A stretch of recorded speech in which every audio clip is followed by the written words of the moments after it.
എംപുരാന്റെ ഡീകോഡിലേക്ക് കടക്കാം straight away. ഞാൻ ഇതിനെ 3 പാർട്ടായിട്ട് ഡിവൈഡ് ചെയ്യാം. ഒന്ന് സിംബോളജി എന്ന് പറയുമ്പോൾ നിങ്ങൾക്കറിയാം പലതരത്തിലുള്ള സിമ്പിൾസ്, അത് എങ്ങനെയാണ് എംപുരാന്റെ ട്രെയിലറിൽ വന്നിരിക്കുന്നതെന്നും അതിന്റെ സിഗ്നിഫിക്കൻസ് എന്താണെന്നുള്ളത് ഞാൻ എക്സ്പ്ലെയിൻ ചെയ്യാം. രണ്ടാമത് വരുന്നത് കഥയുടെ പോക്ക്, അതെങ്ങനെയായിരിക്കും, എവിടെ നിന്ന് തുടങ്ങി എങ്ങോട്ടായിരിക്കും അതിന്റെ ഒരു പോക്ക് എന്നുള്ളത്. മൂന്നാമതായിട്ട് ഐമാക്സ് എന്ന് പറയുന്ന വണ്ടറിനെ കുറിച്ചാണ്. So stay tuned until the end and welcome back to Opera Frame. അപ്പോൾ ഓപ്പറ ഫ്രെയിംസ് എന്റർടൈൻമെന്റിന്റെ ഈ ഒരു വീഡിയോ ആക്ച്വലി സത്യം പറഞ്ഞ ഒരു ഹ്യൂജ് ഗ്യാപ്പിന് ശേഷമാണ് ഞാൻ ചെയ്യുന്നത്. ഓൾമോസ്റ്റ് 7 monthsന് ശേഷമാണ് ഞാൻ ചെയ്യുന്നത്. അതിന്റെ മെയിൻ റീസൺ എന്ന് പറയുന്നത് ഞാനൊരു ഷോർട്ട് ഫിലിം ചെയ്യുന്നുണ്ട്.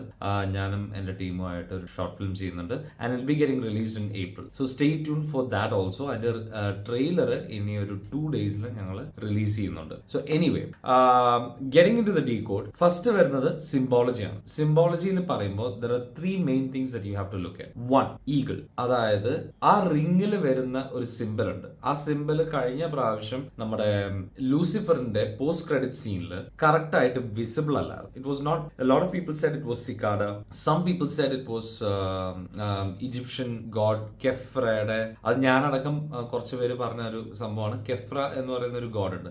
ആ ഗോഡിനെ റെപ്രസെന്റ് ചെയ്യുന്ന ഒരു ഡങ് ബീറ്റിൽ എന്ന് പറയുന്ന ഒരു ബീറ്റിൽ ഉണ്ട്. ആ ബീറ്റിലിന്റെ സിംബോളജിയാണ് എന്നൊക്കെ പറഞ്ഞിരുന്നു. അപ്പൊ ഞാനടക്കം ഉള്ള കുറച്ച് പേര് അങ്ങനത്തെ വീഡിയോസ് കേട്ടിരുന്നു and it didn't work out. കാരണം എന്താ വെച്ചാൽ ഇതിൽ വളരെ കൃത്യമായിട്ട് നമുക്ക് കാണാൻ പറ്റും ഇറ്റ്സ് എൻ ഈഗിൾ എന്നുള്ളത്. അപ്പോ eagle symbology is first. Second, ഒരു ബി ഉണ്ട്. അതായത് towards the end of the trailer during the credits there is a bee that's been shown. അപ്പൊ ആ ബിയുടെ സിഗ്നിഫിക്കൻസ് എന്താണ്? അത് കൂടാതെ ഡ്രാഗൺ. അപ്പൊ ഡ്രാഗന്റെ significance. So let's get with eagle first. ഈഗിളിന്റെ സിഗ്നിഫിക്കൻസ് എന്താണെന്ന് വെച്ചാൽ ഇലുമിനാറ്റിയിലും ഫ്രീമേസൺറിയിലും ഒക്കെ ഈഗിൾ എന്ന് പറയുന്ന സിംബോളജി ഒരു ലീഡറെ കാണിക്കാൻ, അതിലൊരു ടോപ്പ് നോച്ച് പിന്നെ ഫ്രീമേസനെ കാണിക്കാനൊക്കെ യൂസ് ചെയ്യുന്ന ഒരു സിംബോളജിയാണ്. അതായത് ടോപ്പ് കേഡറിലുള്ള ആൾക്കാർക്ക്, അതായത് ലീഡർഷിപ്പ് ലെവലിലുള്ള ആൾക്കാരെ കാണിക്കുന്ന ഒരു സിമ്പിളാണ് ഈഗിൾ. 1 thing. സെക്കൻഡ്, ഈഗിൾ എന്ന് പറയുന്ന പിന്നെ സിംബോളജി എന്തുകൊണ്ട്, ഇപ്പൊ ഫോർ എക്സാമ്പിൾ നമ്മൾ ട്രെയിലറിൽ കേട്ട് കഴിഞ്ഞാൽ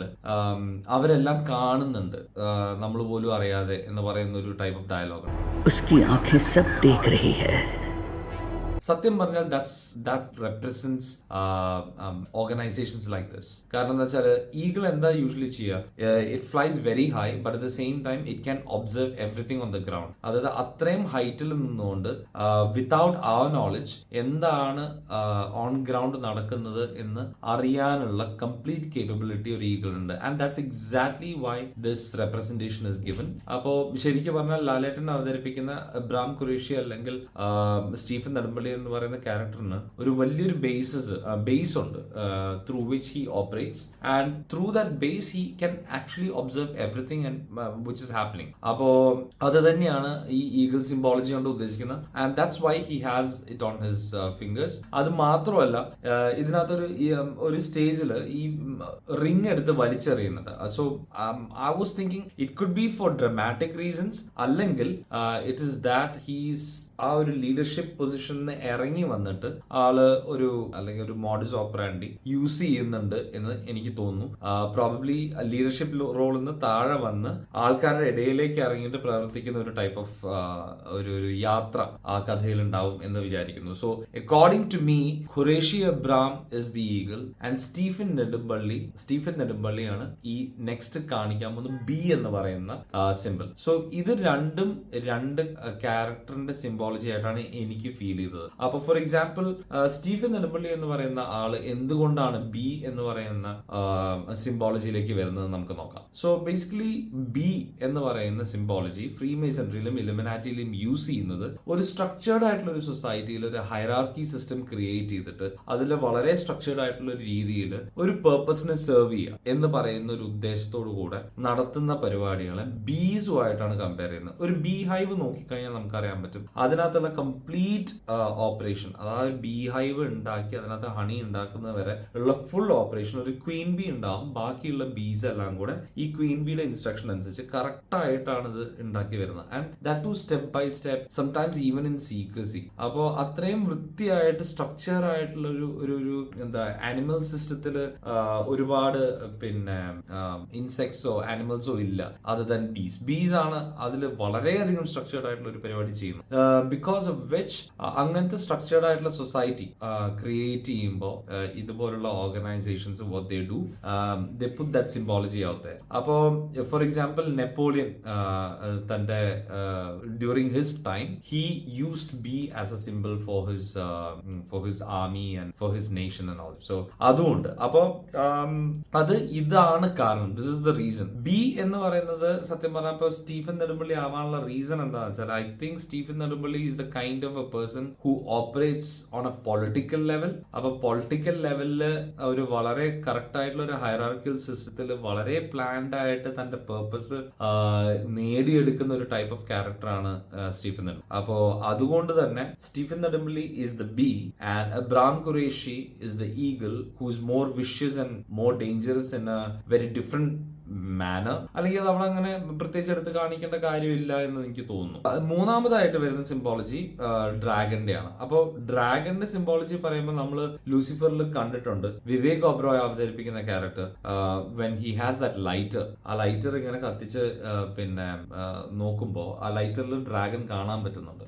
ആൻഡ് ബിമൽ നായർ എന്ന് പറയുന്ന ഈ ക്യാരക്ടർ സത്യം പറഞ്ഞു കഴിഞ്ഞാൽ ഒരു ഡ്രഗ് കാർട്ടൽ ത്രൂ ഓപ്പറേറ്റ് ചെയ്യുന്ന, അതിലൂടെ മണി കൊണ്ടുവരുന്ന ഒരു ടൈപ്പ് ഓഫ് ആളായിരുന്നു. അപ്പോൾ യക്കൂസ എന്ന് പറയുന്ന ജാപ്പനീസ് കാർട്ടലിന്റെ ഭാഗമാണോ എന്ന് വരെ ചിന്തിക്കാൻ പാകത്തിനുള്ള ഒരു സിംബോളജിയാണ് അവിടെ ഇട്ട് വെച്ചിരിക്കുന്നത്. അപ്പോൾ മോസ്റ്റ് പ്രോബബ്ലി ഈ symbol could be related to the drug cartels of Yakuza. അപ്പോ അതാകാനാണ് സാധ്യത. അതുകൊണ്ട് തന്നെയാണ് ഡോൺ ലീ ആയിരിക്കോ വില്ലൻ എന്നൊക്കെ പറഞ്ഞിട്ടുള്ള ഒരു കോൺസ്പിറസിയും പരിപാടിയൊക്കെ ഇതിനകത്ത് ഉണ്ടായിരുന്നു. പക്ഷെ I personally don't think it's Don Lee. It could be somebody else who's Japanese or Japanese looking. അപ്പോ അങ്ങനെ ഒരു സാധ്യത അവിടെ കാണാം. സോ ഇതാണ് 3 സിംബോളജീസ്. ഒന്ന് dragon, one is the eagle and the third one is the bee. ഇത് ഒരു പ്യോർ ഇലുമിനാറ്റി അല്ലെങ്കിൽ ഒരു ഫ്രീ മേസൺട്രി സിംബോളജിയിലൂടെ തന്നെ കൊണ്ടുപോകുന്ന ഒരു സംഭവമാണ്. ഈ സിംബോളജി കൊണ്ട് എന്താണ് ഉദ്ദേശിക്കുന്നത്? ഇദ്ദേഹം ലോകത്തിലെ ഏറ്റവും വലിയ ഇലുമിനാറ്റിയുടെ പിന്നെ വലിയൊരു മനുഷ്യനാണോ, അങ്ങനെയാണോ, എന്താ ഉദ്ദേശിക്കുന്നത് എന്നുള്ളത് നമുക്ക് പിന്നീട് അറിയാൻ പറ്റുള്ളൂ. പക്ഷെ എങ്കിലും എന്റെ ഒരു അഭിപ്രായം വെച്ച് ഖുറേഷി എബ്രാം എന്ന് പറയുന്ന ഓൾട്ടർ ഈഗോ, ഖുറേഷി എബ്രാം ആരാന്ന് ആർക്കും അറിയില്ല. ആ ക്രിയേറ്റ് ചെയ്ത് വെച്ചിരിക്കുന്ന ആ ഒരു ഓൾട്ടർ ഈഗോ സ്റ്റീഫൻ നെടുമ്പള്ളിയുടെ മറ്റൊരു മുഖം, ലോകം ഭരിക്കുന്ന അല്ലെങ്കിൽ ലോകം ഭരിക്കുന്നു എന്ന് നമ്മൾ വിശ്വസിക്കുന്ന ഇലുമിനാറ്റിയുടെ അല്ലെങ്കിൽ ഫ്രീമേസൺസിന്റെ ഒക്കെ ടൈപ്പിലുള്ള അല്ലെങ്കിൽ ആ ഒരു മെമ്പർഷിപ്പിലുള്ള ഒരു ആളായിട്ടാണ് അവതരിപ്പിക്കുന്നത് എന്ന് തന്നെയാണ് ഇതിന്റെ ഒരു വാസ്തവം. അങ്ങനെ ഒരു ബാക്ക്ഗ്രൗണ്ട് ഉള്ള ഒരാളാണ്. കാരണം അങ്ങനെ ബാക്ക്ഗ്രൗണ്ട് ഉള്ള ഒരാൾക്ക് പുൾ ഓഫ് ചെയ്യാൻ പറ്റുന്ന കാര്യങ്ങളാണ് നമ്മൾ ട്രെയിലറിൽ കാണുന്നത്. ഒരു വാർലോഡ് ആയിട്ടുള്ള ഒരാള്, അല്ലെങ്കിൽ മെഷീൻ ഗൺസും ഹമ്മേഴ്സും അല്ലെങ്കിൽ വലിയ തോതിലുള്ള ഒരു വാർ വരെ നിർത്താൻ പാകത്തിന് കെൽപ്പുള്ള ഒരാളായിട്ടാണ് കാണിക്കുന്നത്. So for that kind of A person they need അങ്ങനത്തെ ഒരാൾക്ക് എങ്ങനെയായാലും ഇങ്ങനത്തെ ഒരു ബാക്കപ്പ് വേണ്ടി, അല്ലെങ്കിൽ പുള്ളിയുടെ ബാക്കിംഗ് എന്ന് പറയുന്നത് ഇങ്ങനത്തെ ഒരു പവറാണ്. ഇത് തന്നെയാണ് പൃഥ്വിരാജ് ഉദ്ദേശിക്കുന്ന അല്ലെങ്കിൽ മുരളി ഗോപി ഉദ്ദേശിക്കുന്നത് എന്നാണ് എനിക്ക് തോന്നുന്നത്. Now getting into the story line, എനിക്ക് തോന്നുന്നു ഈ സ്റ്റോറിയിലും നമുക്ക് അറിയാൻ പറ്റില്ല who is Qureshi Abram. Because ആ സസ്പെൻസ് പൊളിച്ചു കഴിഞ്ഞാൽ തേർഡ് പാർട്ടിന്റെ ആവശ്യം. സോ അതുകൊണ്ട് തന്നെ ഈ മൂവി പോകുന്നത് 3 ഡിഫറെന്റ് ലെയേഴ്സിലായിട്ടാണ്. അതായത് നടുവിലുള്ള ലെയറിൽ ഇന്ത്യൻ പോളിറ്റിക്സും അവിടെ നടക്കുന്ന വർഗീയ കലാപങ്ങളും നമ്മൾ കഴിഞ്ഞ പ്രാവശ്യം കേട്ടു, ലൂസിഫറിൽ കേട്ടായിരുന്നു. കാവിപ്പട വരുന്നുണ്ട്, അവരുടെ പ്രശ്നങ്ങളുണ്ട് എന്നൊക്കെ പറയുന്നത്. അതിന്റെ കൂടെ ഡ്രഗ്സിന്റെ പ്രോബ്ലം വരുന്നുണ്ട്, അതിന്റെ പ്രശ്നമുണ്ട്. ഇതെല്ലാം നമ്മൾ ലൂസിഫറിൽ ഓൾറെഡി അഡ്രസ് ചെയ്തു. ഇങ്ങനൊരു സംഭവം വരുന്നുണ്ട് എന്നുള്ളൊരു പരിപാടി. അപ്പോ ആ പരിപാടികളെല്ലാം റിയാലിറ്റി ആവുന്നു എന്നുള്ളൊരു സംഭവം നടക്കും. അത് നടക്കുന്നതിന്റെ കൂടെ പ്രിയദർശിനി രാംദാസ് ജതിൻ രാംദാസും തമ്മിലുള്ള ഒരു ഇഷ്യൂ എവിടേക്കോ ഒരു സ്പാർക്ക് വരാനുള്ള സാധ്യതയാണ്. അപ്പൊ അങ്ങനെയാണെങ്കിൽ will Tovino be on the darker side? Will Tovino be more evil than the evil?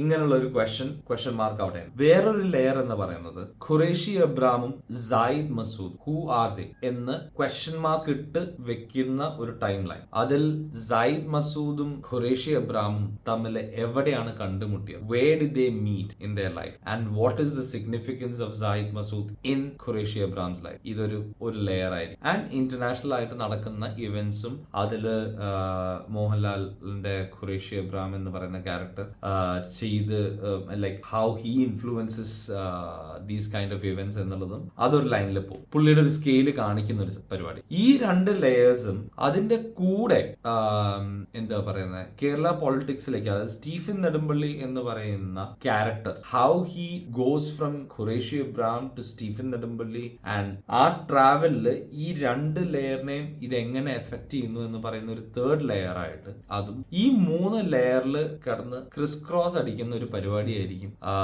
Empuraan. And towards the end ഈ തേർഡ് ലെയറിൽ സ്റ്റീഫൻ നെടുമ്പള്ളി ടു ഖുറേഷി അബ്രാം ആര് എന്ന് പറയുന്ന ക്വസ്റ്റ്യൻ, ആ ഒരു ക്വസ്റ്റ്യൻ മാർക്ക് അത് അങ്ങനെ തന്നെ ലീവ് ചെയ്തിട്ട് ഒരു ഓപ്പൺ എൻഡിങ് ആയിട്ട് തന്നെ കീപ്പ് ചെയ്ത് അടുത്ത പാർട്ടിന് വേണ്ടിയിട്ട് ഹുക്ക് ഇട്ടിട്ടായിരിക്കും ഈ സിനിമ എൻഡ് ചെയ്യുക എന്നുള്ളതാണ് എന്റെ ഒരു വിലയിരുത്തൽ. Now, coming to the third side of the thing, IMAX എന്തുകൊണ്ട് എന്നുള്ളൊരു ക്വസ്റ്റ്യൻ. IMAX എന്ന് പറഞ്ഞാൽ എന്താണ് എന്നുള്ളൊരു question. So was this movie recorded in IMAX camera എന്ന് ചോദിക്കുന്ന ചിലരുണ്ട്. സോ now ഇതെല്ലാം ക്ലിയർ ചെയ്യാനായിട്ട് പറയാം. Definitely this movie was not filmed in IMAX camera because that will not be possible. അതിനുള്ള 2 റീസൺ. ഒന്ന്, IMAX ക്യാമറാസ് ഡിജിറ്റൽ ആയിട്ടല്ല, they are still working on a digital device. Highly titanium കൊണ്ടുണ്ടാക്കുന്ന carbon fibre ഒക്കെ ഉള്ള ഒരു വലിയൊരു device with huge lenses and all. It's under process. അപ്പോൾ അതിലേക്ക് എത്തിയിട്ടില്ല. അപ്പോൾ what is IMAX camera? IMAX camera ലോകത്ത് തന്നെ ഒരു 10-15 എണ്ണം, ഐ തിങ്ക് എന്റെ കണക്കുകൾ ശരിയാണെങ്കിൽ it's only those many camera, and those are super heavy cameras which were used for Interstellar പോലുള്ള സിനിമകൾ, പിന്നെ ക്രിസ്റ്റഫർ നോളന്റെ ബാറ്റ്മാൻ സീരീസിൽ, ഇങ്ങനെയുള്ള സിനിമകളിലാണ് ഇത് യൂസ് ചെയ്തിട്ടുള്ളത് കൂടുതൽ. Dunkirk actually was fully filmed in IMAX. ഇങ്ങനെയുള്ള സിനിമകളിലാണ് IMAX ക്യാമറാസ് യൂസ് ചെയ്തിരുന്നത്. And this camera super heavy, and ഒരു ക്യാമറയിൽ തന്നെ ഒരു 100 feet റോൾ ഓഫ് ഫിലിം ഉണ്ടാവും, and that will run for like 3-4 minutes, അത്രേ ഉള്ളൂ. പിന്നെ ഈ ഡങ്കർക്കിനൊക്കെ വേണ്ടിയിട്ട് ഈ ക്യാമറ തന്നെ കംപ്ലീറ്റ് ആയിട്ട് ദേ ഹാഡ് ടു ചേഞ്ച്, ആ സിനിമയ്ക്ക് വേണ്ടി മാത്രം കസ്റ്റമൈസ് ചെയ്തിട്ട് ക്യാമറ ഉണ്ടാക്കുകയൊക്കെ ചെയ്തു. So definitely that's not the scenario. So why IMAX cameras എന്നുള്ളത് അറിഞ്ഞാൽ മാത്രമേ IMAX തിയേറ്ററിൽ വന്നിട്ട് കാണുന്നതിന്റെ റീസൺ എന്താണെന്ന് പറയാൻ പറ്റും. IMAX ക്യാമറയിൽ യൂസ് ചെയ്യുന്ന ഫിലിം, അത് ഇപ്പോഴും അതിൽ ഫിലിമാണ് യൂസ്. അപ്പൊ film can produce an 18K output, 18K which digital cameras cannot do until now. അപ്പൊ അതാണ് ഒരു മേജർ സാധനം.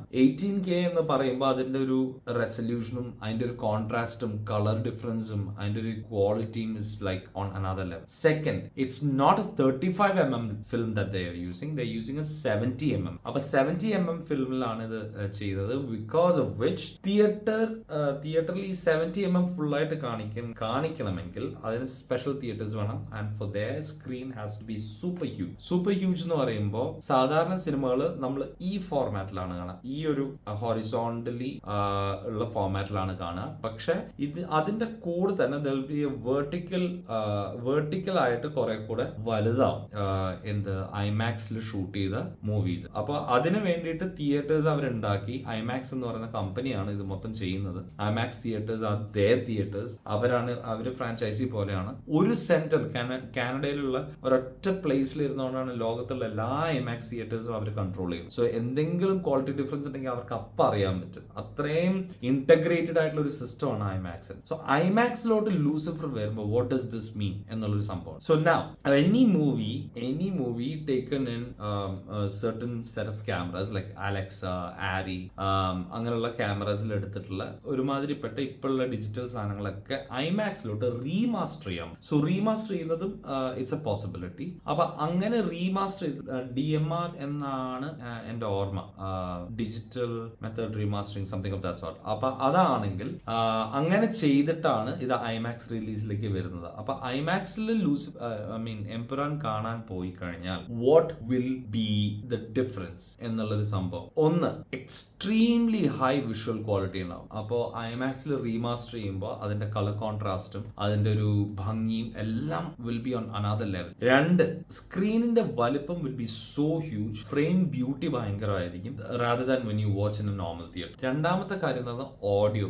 IMAX ഓഡിയോ എന്ന് പറഞ്ഞാൽ ഡോൾബി അറ്റ്മോസിനെക്കാട്ടും വേറെ ലെവൽ ലെവലിൽ നിൽക്കുന്ന സാധനം. So everything would be so pristine, അത്രയും ബ്യൂട്ടിഫുൾ ആയിട്ടുള്ള ഓഡിയോ ആയിരിക്കും ഐമാക്സിൻ്റെത്. So that is another thing. അപ്പോൾ ഇതാണ് മെയിൻ ആയിട്ട്. വേറൊരു സംഭവം എന്ന് പറഞ്ഞാൽ ഐമാക്സ് തിയേറ്റേഴ്സിന്റെ ഒരു ഗുണം എന്ന് പറഞ്ഞാൽ, by the way, IMAX means image maximum. So ഇപ്പൊ ഞാൻ പറഞ്ഞ എല്ലാം കൂടെ ശരിക്ക് നിങ്ങൾക്ക് ഇപ്പൊ മനസ്സിലായിരുന്നോ? ഇമേജിനെ മാക്സിമം പരിപാടിയിൽ പ്രസന്റ് ചെയ്യുക എന്നുള്ളതാണ് ഐമാക്സിന്റെ ഉദ്ദേശം. അപ്പോൾ ഐമാക്സ് തിയേറ്ററിന്റെ ഒരു ഗുണം എന്താണെന്ന് വെച്ചാൽ, ഏത് സീറ്റിലിരുന്നു, ഇപ്പൊ ബാൽക്കണിയിൽ ഇരുന്നാലും താഴത്തെ സീറ്റിലിരുന്നാലും വിഷ്വൽ എക്സ്പീരിയൻസ് സെയിം ആയിരിക്കും എന്നുള്ളതാണ് അവര് that's what they are trying to do and that's what you get. കാരണം ഇപ്പൊ ഫ്രണ്ടിൽ ഇരിക്കുന്ന ആൾക്കും ഈ സ്ക്രീൻ കേർവ്ഡ് ആയിട്ടുള്ള ഒരു സ്ക്രീനാണ്. സാധാരണ നമ്മൾ തിയേറ്ററിൽ പോകുന്ന പോലത്തെ കേർവ് അല്ല, ഇങ്ങനത്തെ കേർവ് അല്ല. അതിന് പകരം ഇങ്ങനത്തെ കേർവും വരും. Because of which visual experience കാണുന്നത് ഈ കേർവ്സ് കാരണം കറക്റ്റ് ആയിട്ട് ഫ്രണ്ടിലിരിക്കുന്ന ആൾക്കും മുകളിലിരിക്കുന്ന ആൾക്കും ഒരേപോലത്തെ ഒരു ഫീൽ കിട്ടും. പിന്നെന്ന് പറയാൻ വളരെ